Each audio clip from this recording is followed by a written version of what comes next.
Thanks so much for joining us this afternoon. I'm Justin Danhof, the Executive Vice President and Head of Corporate Governance here at Strive.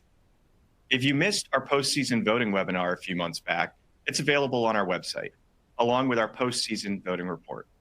After all, the two main prongs of corporate governance or investment stewardship here at Strive are voting and engagements. In fact, most of our corporate engagements are actually informed by a particular proxy ballot vote. As such, during shareholder meeting season, our team is tasked with flagging particular votes that are interesting where we believe follow-up engagement from Strive can be impactful. Because at Strive, our mission is to maximize value for our clients by leading companies to focus on excellence. We do much of that through our corporate engagement. You may ask yourself, why does Strive engage at all? There's a simple answer, and then there's a longer answer. The simple answer is this: the world belongs to those that show up. And for far too long, those that showed up to engage corporate America were pushing non-financial agendas. Large asset managers employ teams of individuals that regularly engage business. And if you look at the topics that they focus on, it's not a coincidence that so many medium, large, and small American companies have adopted policies related to ESG, that's environment, social, and corporate governance, and DEI, diversity, equity, and inclusion. And of course, remember that these three-letter acronyms that are meant to obfuscate, not define, they all fall under the banner of stakeholder theory. And Europe has been on that journey for the last 4+ decades and has showed that if American companies truly fully adopt stakeholder theory, we are going to underperform just like our European counterparts. Again, the two prongs of governance. Of the two, engagement is generally more effective. I can give you an example that bears this out. Last year, I watched with interest as many conservative leaders and politicians celebrated the fact that BlackRock only supported 7% of ESG shareholder proposals. That was down from 22% in 2022 and 47% in 2021. However, those numbers are just the headline. You have to read the rest of the story.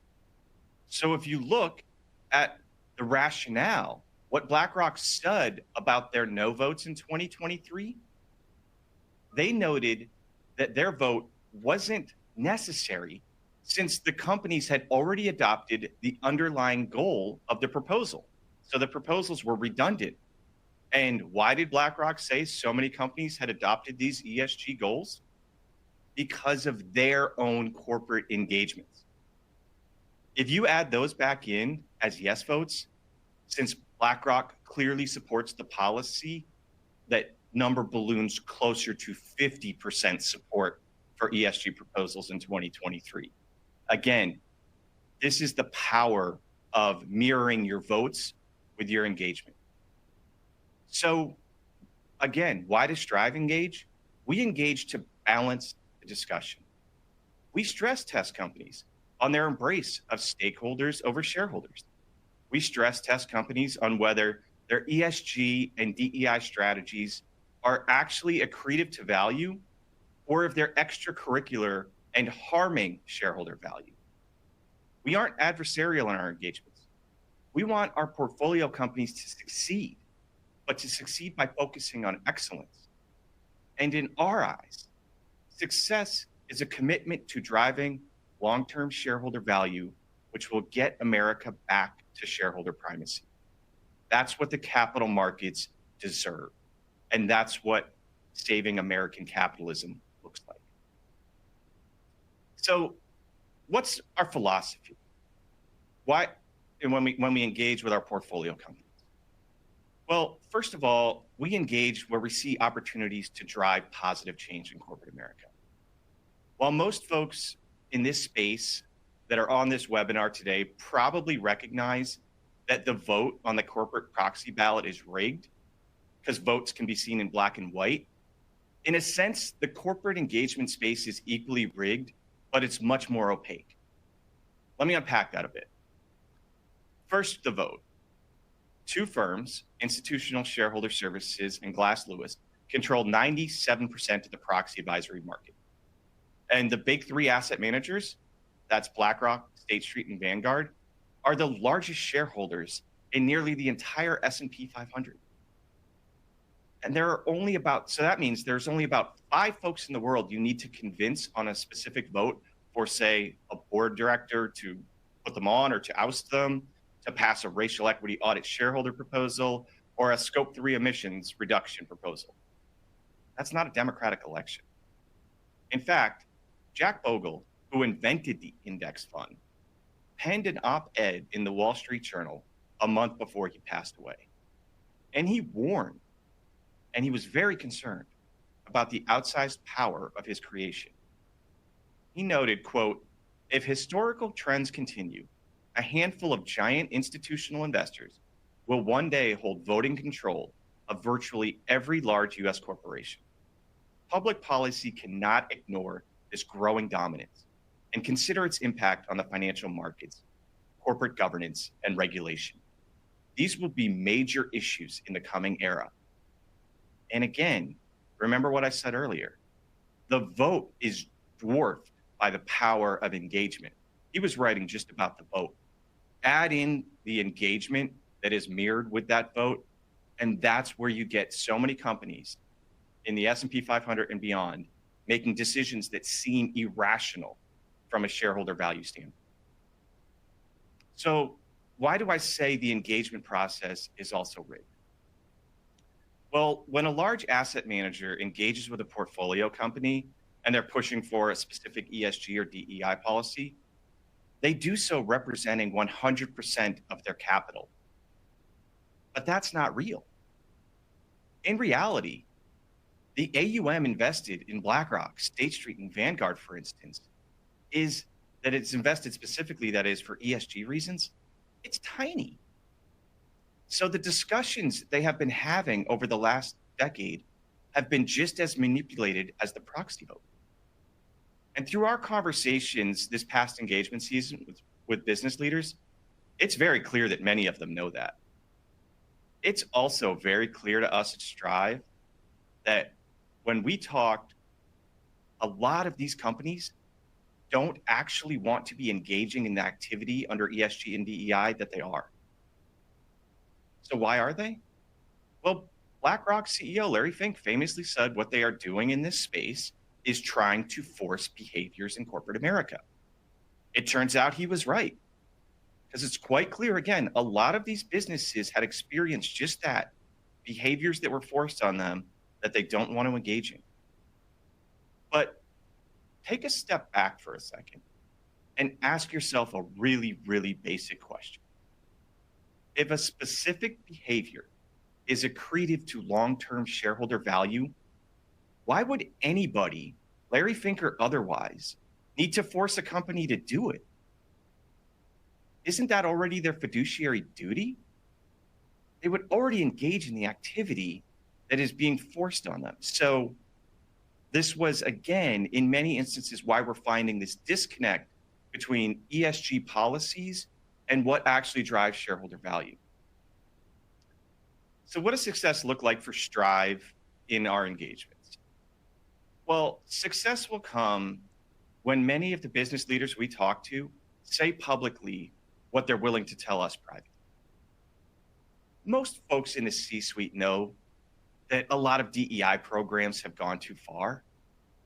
Trainings that, whistleblowers have shown that say all white people are oppressors and all black and brown people are oppressed, that's just offensive. Many business leaders know that, and they tell us that.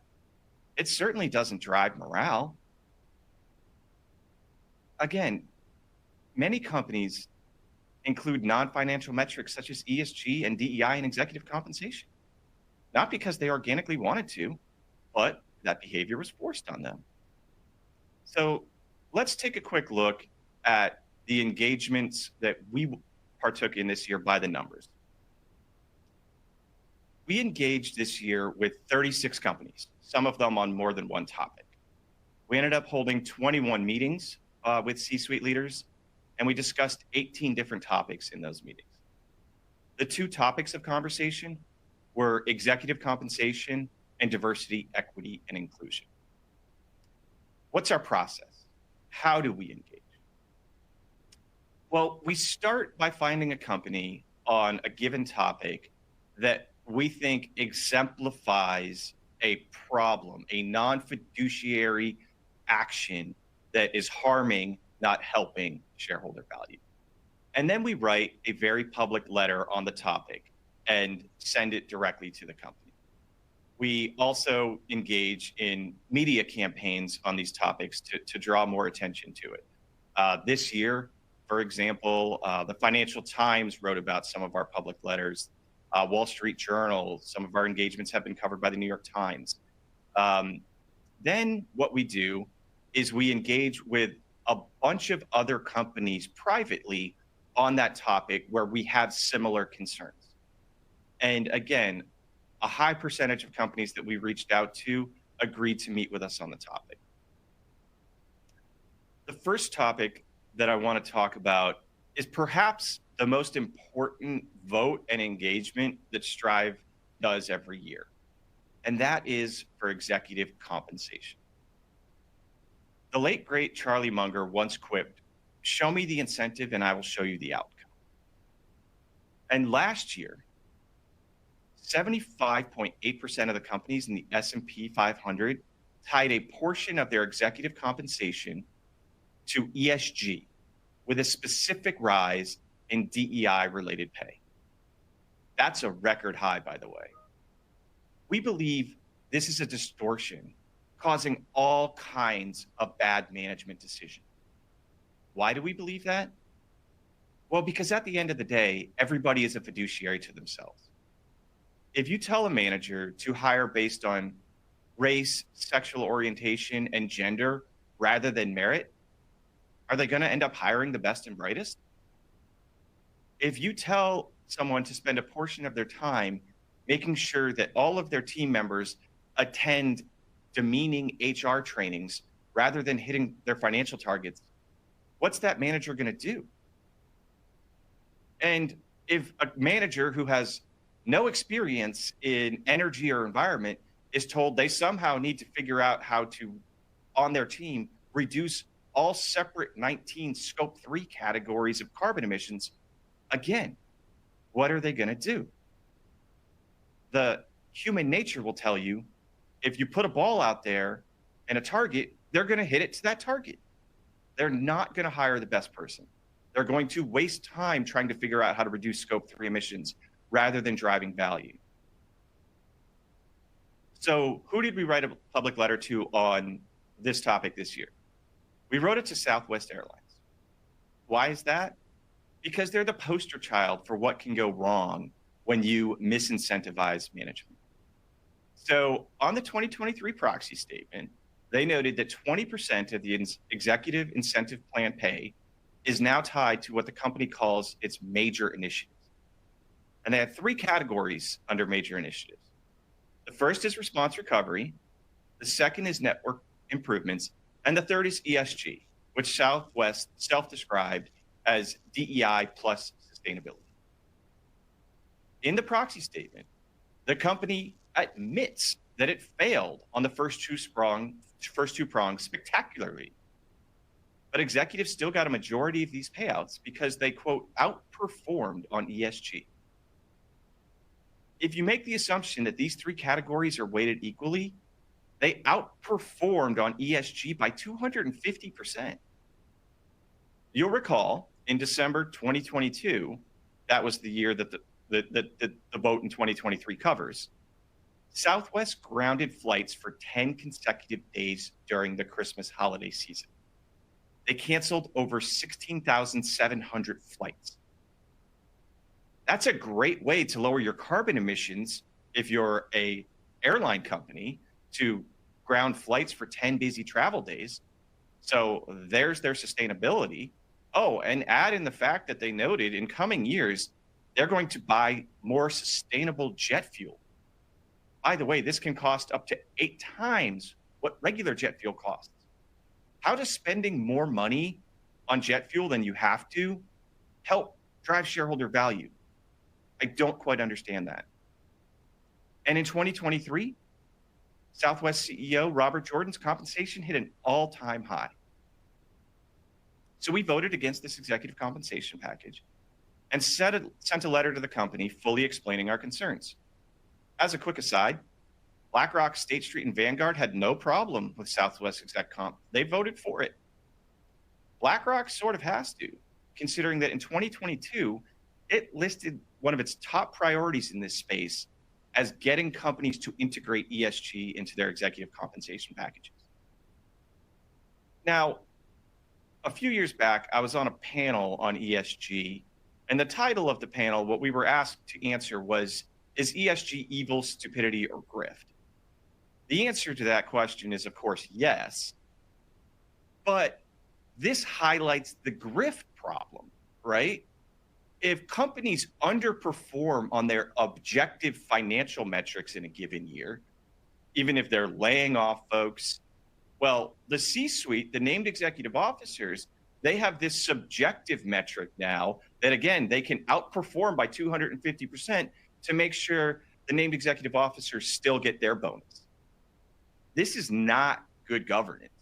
This is not how corporate leaders are supposed to behave. And again, this is why we think this is the most important vote every year that we make and the most important engagement, because this is where so many bad corporate decisions are coming from.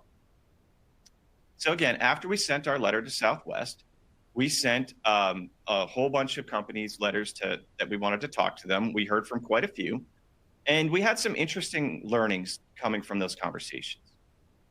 The first learning is that definitely not all of the companies that include ESG or DEI and exec comp want to do it. This was very obvious to us. Some said they were under financial pressure from banks that they do business with, that if they didn't add it in, they were going to lose out on financing. Some companies, it was quite clear the behavior was forced on them by other large asset managers. Another learning is that when we pressed many companies, they struggled to explain exactly what was in their ESG or DEI portion of their pay packages. Some of these are extremely opaque.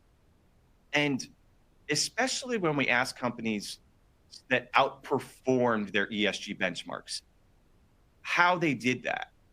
There was really almost deafening silence on the other side of the phone. Why is that? Well, I can only surmise, but I suspect that many folks realize that admitting that they outperformed, say, on a DEI hiring metric, that may be an admission that could create potential legal jeopardy. Which leads us to our next category of engagement, diversity, equity, and inclusion, or DEI, which, by the way, is going under all sorts of acronyms these days. But in the business community, since 2020 and the so-called Summer of Love, when many major American cities were burned to the ground, there's been a rapid expansion of corporate DEI programs. Here's the rub, though. Many of them, at a minimum, expose companies to legal risk, and at a maximum, clearly violate state and federal employment laws. And as they like to say in DEI departments that diversity is our strength, I have a basic question. Why hasn't every Japanese company in history failed spectacularly? It's just something to think about and ponder. In Strive's view, the inclusion of equity is where many companies have lost the script. What equity means is replacing equality of opportunity with equality of outcome. So who did we write a public letter to on this topic? It's McDonald's. Why did we pick McDonald's? Well, they hit a myriad of concerns of ours. They adhere to race and gender-based targets for its board of directors, management, and even its employee ranks. They have race-based targets for their suppliers and their vendors. They mandate, believe it or not, that their suppliers adopt race and gender-based targets as well. And this is just a breach of fiduciary duty that opens up a can of legal risk that is just unnecessary. Specifically with McDonald's, They have committed to, quote, increasing the representation of historically underrepresented groups in leadership roles, that's senior director and above, located in the US to 35% by 2025, and increasing the percentage of women in leadership roles globally to 45% over that same time frame. Well, you may recall that last summer, the Supreme Court declared that affirmative action for higher education is unconstitutional, both under the 14th Amendment's Equal Protection Clause and the Civil Rights Act. So SFFA versus Harvard was about higher education, but it has lots of implication for the business world as well. The court explained, ending racial discrimination means ending all of it. For that reason, it is never permissible to say yes to one person, but no to another person, even in part because of the color of his skin. Nor is it permissible to even desire some specified percentage of a particular group merely because of its race or ethnic origin. Again, what did McDonald's commit to doing? Increasing underrepresented minorities to 35% by 2025 and women in leadership globally to 45% over that same time frame. This is exactly the behavior that the Supreme Court was talking about. We were pleased to get a response directly from the chairman and the CEO of McDonald's, but we are going to continue to monitor the company for real change. Again, after we sent our letter to McDonald's, we reached out to lots of other companies on this topic. And what did we learn? Companies clearly paid attention to the Harvard decision. That was obvious. Many company leaders were keenly aware of Justice Gorsuch's concurrence in the case, where he talked about the application of Title VI as related to business. And so the one thing that was very interesting, though, on this topic was most of the companies we talked to have what at Strive we consider hiring and promotion quotas based on race and gender. When I called out companies on it, every single corporate leader to a man said, Justin, we don't have a quota. We have an aspirational target. It's almost like they all got in a room and had the same exact talking point. You'll notice, by the way, in the mainstream media, that is the term that they're using now for DEI targets as well, is they're aspirational targets. They are not hiring and promotion quotas. Well, at the end of the day, the way that DEI in corporate America is going, it's going to be up to a judge to decide if these are quotas or not. And I'm here to tell you, many of these policies are so blatant and overwrought that it's not going to be a tough call for the judges. The rush to embrace DEI post George Floyd was sloppy, to say the least. I suspect many companies are going to recalibrate these programs in the coming months and years. It's clearly a legal risk. That's why it's a risk to long-term value for many of these companies, and they need to address this issue quickly. The third topic that we engaged businesses on this year is geopolitical risk generally, but China risk specifically. Other large asset managers for years have said that climate risk is investment risk. That's debatable. But at Strive, we know that China risk is investment risk. We've said that since day one. Who did we reach out to about concerns on China? Starbucks. So for those who don't know, after Russia invaded Ukraine, Starbucks, like many other American business, responded by closing all of its Russian locations. For Starbucks, that amounted to 130 stores. Not a huge loss for the shareholders of Starbucks. But Starbucks has made a commitment that by the end of 2025, it will have doubled its footprint in China, meaning it will have 9,000 locations. What if on January 1st, 2026, the CCP decides to invade Taiwan? Certainly a possibility that goes stronger with each passing day. Will Starbucks shutter all 9,000 shops? The answer to that question is certainly material from an investment standpoint, but I don't know the answer to that, and nor does any other shareholder of Starbucks. Rising geopolitical tensions increase business risk for many US companies. And if you look around these days, the risks are everywhere. There's also specific risk in China because the way the CCP engages with business, right? They promote their local brands and essentially throttle foreign companies. Again, we reached out to numerous companies to talk about the risks that we think engaging or having business relations with China are in 2023 and 2024. And we had some interesting takeaways from those conversations. First is exactly that China of 2023 and 2024 is not the China of the early aughts or the early 2010s. Companies are well aware of that. While they're all aware of this risk and the concerns from shareholders like Strive, we certainly got what I would call a mixed reaction to our engagements. Some companies are all in and want to continue to expand in China. They just have no interest in changing any of their operational activities. They are continuing to see China as a growth opportunity. Other companies we engaged with are actively working to onshore and reshore operations as we speak.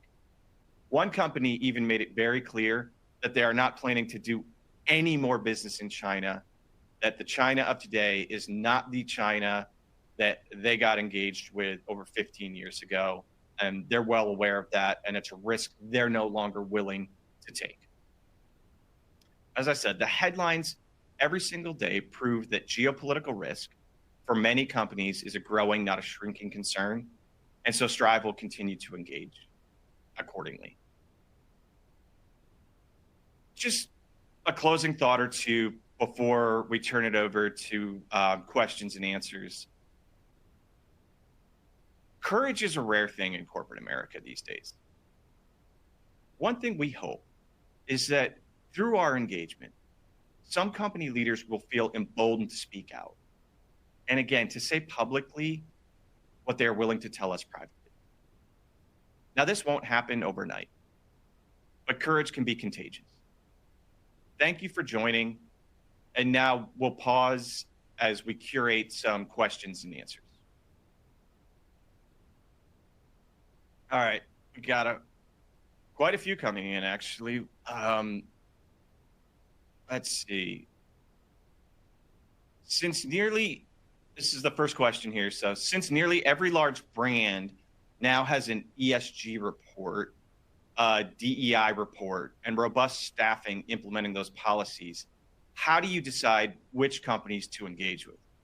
That's a great question. And there's no secret sauce of getting this 100% right.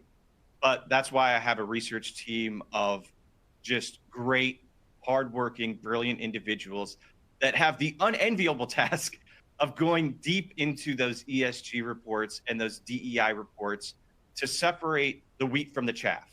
What do I mean by that? A lot of these ESG reports, if you read them, they are simply word salads that mean nothing. There is absolutely no substance to what they're saying. It's just fluffy language that doesn't directionally change anything. It's just a complete waste of time, frankly, effort and energy to write these things, but they're not actually engaging in what we would call anti-fiduciary behavior. Other companies very clearly set out, again, we talked about scope 3 emissions. They set out we're going to reduce Y percentage by X date. Okay, well, why are you doing that when even if the leak to the Reuters reporter is correct, that the SEC's climate change rule that's expected to come out in April, they're taking away even scope 3 reporting, is what I understand. So why a company would unilaterally take this on at such cost and expense, that's a company we'd want to engage with on that topic to try and figure out why. If we find a direct hiring or promotion quota based in the DEI report, that's a company we want to talk to. If they just talk about how they love diversity and they love inclusion and they don't do anything, well, that's annoying perhaps, but probably not worth our time to have a conversation. All right, let's see what else we got here. Isn't ESG in full retreat? Won't that make your voting and engagements irrelevant soon? Uh, it is interesting. If you read some headlines, you could think that ESG is in full retreat. But as I just mentioned when we were talking about executive compensation, for example, more companies in 2023 tied a portion of exec comp to ESG and DEI than in any other year. It's the high watermark. The Biden administration, like you can take a look at what they're doing at numerous federal agencies to push ESG. What else was there? There was a recent KPMG survey that found that 90% of companies plan to actually increase ESG spending in the coming years. That's a fairly odd look for a retreat. Let's see. Do we have any other questions?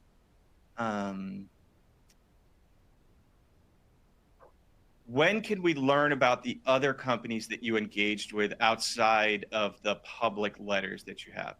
It's a good question, and it's a fair question. The way to think about this is companies have been having a largely monodirectional conversation with asset managers for the last 7, 8, 9, 10 years. Behavior isn't going to change overnight. So we use discretion to engage with these companies. We want to encourage them to talk with us, to have the conversation, because they need a balanced discussion if there's ever going to be an off-ramp for them to get out of these policies altogether. So what I can promise you all is that after the proxy voting season is over and we monitor behaviors of companies that we engaged with and companies that we didn't engage with, we will have a report over the summer that highlights our engagements in a more robust way. Probably not going to give you every detail of every conversation with every company that we had, but I can make that promise that we will have a more fulsome report that details this. It'll be July, August timeframe. Let's see, what else do we have here? What does Strive consider to be its biggest win when it comes to engagement thus far? It's hard to pinpoint a biggest. One company that we engaged with, for example, within a few weeks, scrubbed almost all of its ESG language from its website. That was pretty interesting. One company that we engaged with a public letter, we thought they needed some better balance on their board. They nominated and then were subsequently elected 2 board members that Strive approved of. And then another, I mentioned in the China engagement category, there was a company that, committed to us that they were done, no further expansion in China. They realized that this is a true risk for American companies to continue to grow in that space. All right. Keep them coming. We got some good ones. How do you navigate engaging with companies facing proxy contests like Disney and Norfolk Southern? Great question. More to come specifically on Disney from Strive soon. Keep your eye out for that. But dissident board slate, regular board slate, we have an incredible set of researchers that do a very deep dive into every single board member. And when it comes to the dissident slates, you also have to look not just at the individual board members, which is important, but the motivation of the dissident. Are they actually trying to change the corporation to advance shareholder value, to fix governance mistakes? Or, as some dissidents do, are they putting the proponents or the dissident slate up for shtick, frankly, for trying to, get headlines? Are they non-serious about what they're doing? Or, in the case of Starbucks, we'll have more to come on that dissident slate as well. So that's the high level of how we think about these proxy contests. But you'll see how Strive votes and how we engage as this proxy season rolls on. Let's see, do we have time for one or two more?